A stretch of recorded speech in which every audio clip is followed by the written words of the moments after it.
Ati pajasa, lebesi pajasa, Oromiya rati, kadang sirabisa. Alaba Oromo, iti ulugana, iya dilapani, gamara bala.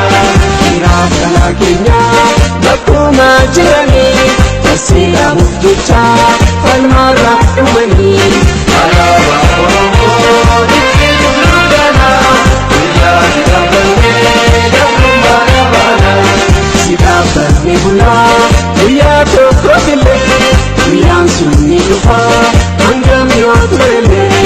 Alaba Oromo, iti ulugana, iya dilapani, gamara bala. Asasi neraya, abdi wala umma, igang gersi lama, ya faji tokuma.